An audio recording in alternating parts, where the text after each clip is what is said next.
Hello everyone, welcome to Canteen Cup. My name is Scott. How's everybody today? Kind of a short video today. I'm kind of moving this channel into some newer directions. I feel like it's gotten kind of stale, me coming out here saying, here's my stuff growing, here's what I do. I mean, I consider myself what some people would call a neo-pioneer, and loosely defined, that is somebody who has moved out to the country. Now, this is not the first time I've moved out to the country, but we move out to the country, we develop our land, we get things growing, we'll add animals, we're creating a homestead, and so that's a neo-pioneer. And it's a lot different than what I'll call the prepper or the prepper community. The prepper community, at least in the last couple of years, it seems that most of the people in those communities are more interested in the shiny things of life. Guns, bullets, knives, EMP, and the golden horde and all this other stuff that's probably not going to happen. And that's what they concern themselves with, and they spend all their money on that stuff rather than trying to grow food.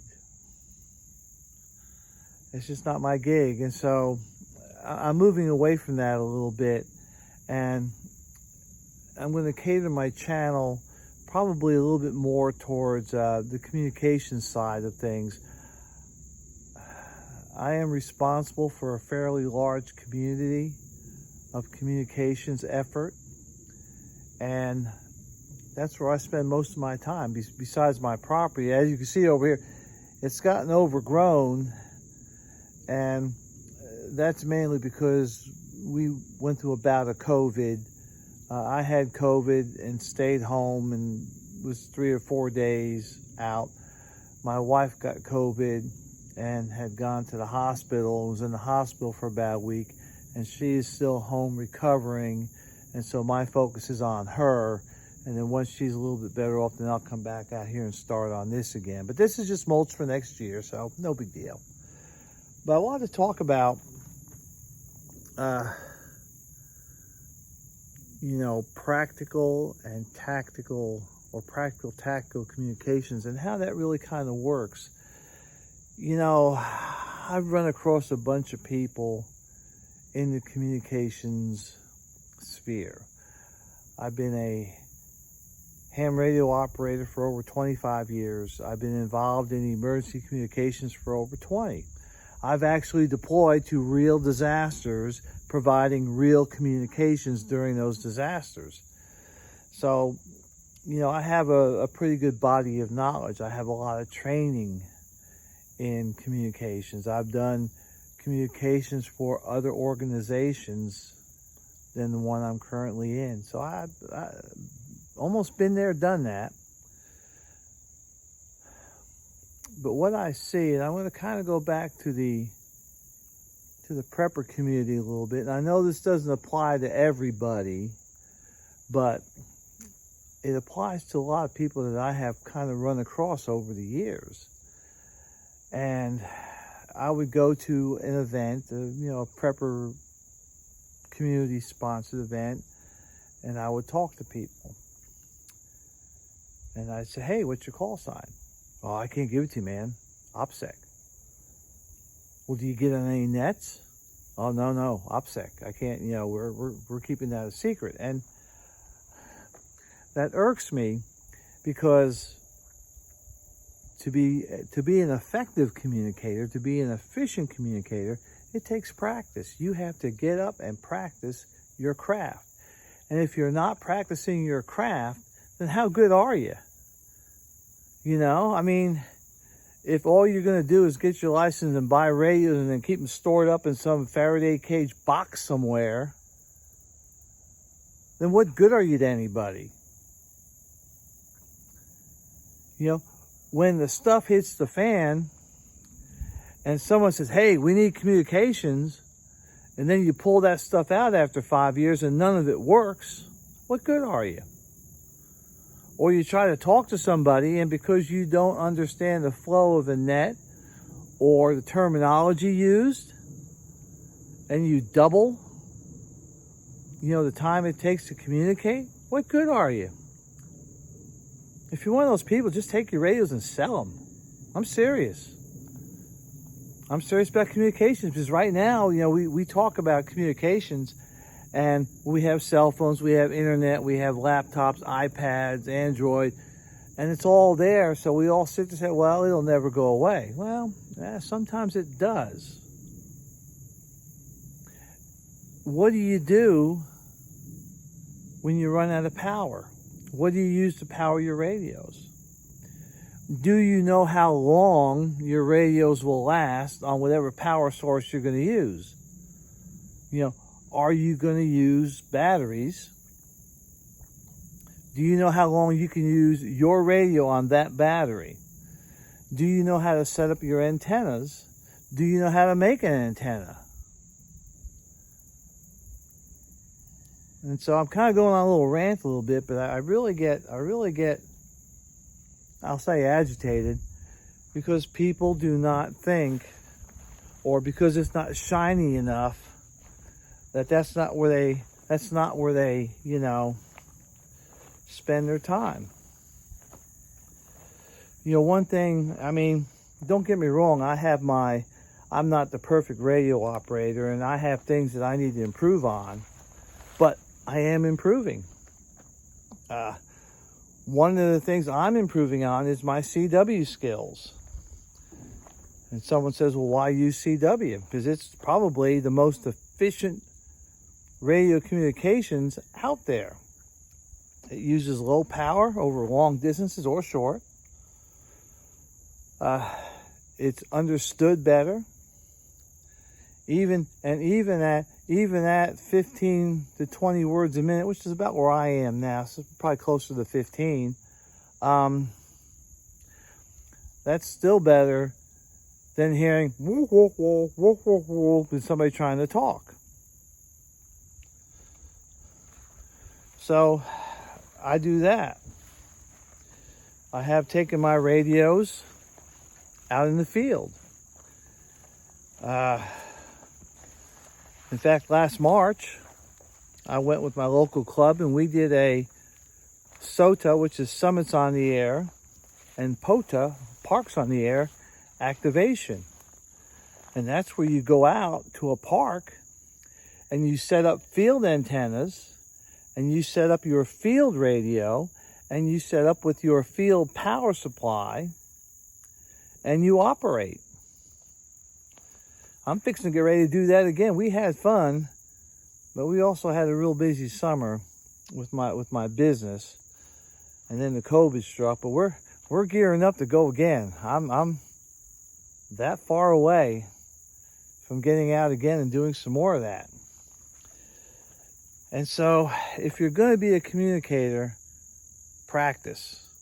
Even if you're not practicing emergency communications, do this stuff like SOTA, do POTA, do contests, do, talk on an informal net. Have some fun with it. And, this, by the way, is what's called sun hemp. And it grows like no tomorrow.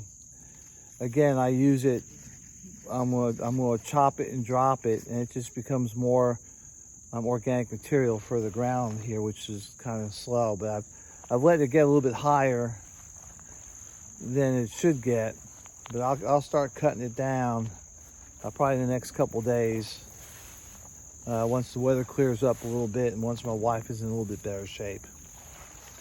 So, get out and practice. Practice your CW. There is all sorts of stuff out there on how to learn CW. I learned CW back in the 90s, where all we had were cassette tapes. Today, with apps on your phone, apps on your computer, there's an organization out there called CW Ops. That's Charlie Whiskey, Oscar Papa Sierra. And they have all sorts of training stuff to get you from beginner to almost 30 words a minute for free.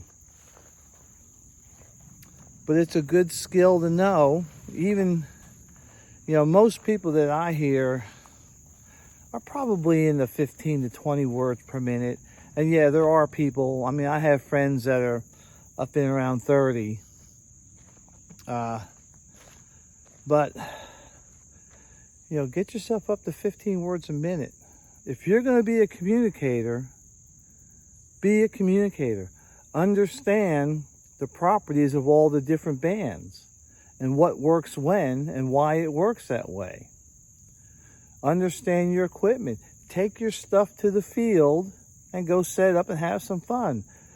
With Summits on the Air, you can't have your station connected to your car. In other words, you have to take your radio equipment and physically remove it from the car. Now, they never say how far. They really kind of want you to hike a little bit. But if you left your car and walked to a picnic bench, that's what it counts there. POTA, they don't care. If you have an HF radio in your car, you drive up to the park and you can operate. But you're doing something. You're talking. So, probably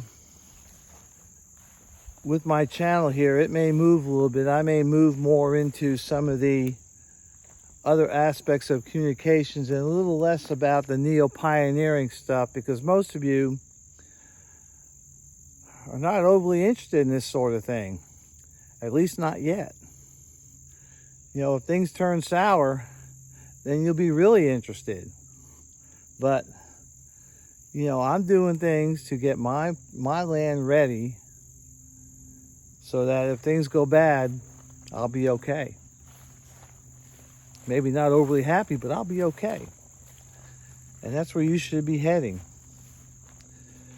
Now, coming up, I got a new radio coming today. It's a QRP radio. For those that don't understand Q signals, QRP means low power. Really, it's a two-part QRP. QRP is either a question, shall I turn down my power, or turn down your power. And that's a Q signal used, again, with CW, but it carries over into a single sideband.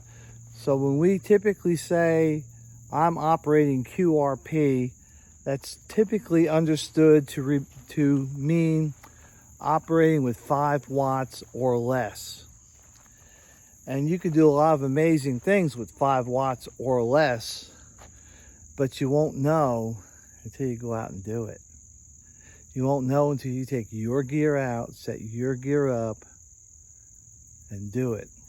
Because for those of you that are living in the fantasy of bugging out and carrying your pack on your back into the wilderness, if you're the comms guy, you're probably not going to have much more than a 5, maybe a 10 watt radio with you. So you better understand how that puppy works, because it's a lot different than having 100, well, my antenna is 270 foot long with a 100 watt radio and a 1,000 watt amplifier. Huge difference, but you got to understand how both work. So again, this is just kind of a quick video, a little bit of ranting going on, because I get tired of people asking me the same questions over and over again. Even more tired when the same people ask me the same questions over and over again, and they just don't get it. Comms is important. It's not shiny. There's no limelight until there's nothing else. But I'll be posting videos, here and there. I'm still working through my bandwidth stuff with my internet provider and my cell phone company. But we'll be here, and we're still doing things. Like I said, we still may be able to get a winter garden in. It'll just take a little bit of work. So that's all I got, everybody. Stay safe and stay secure. We'll see you.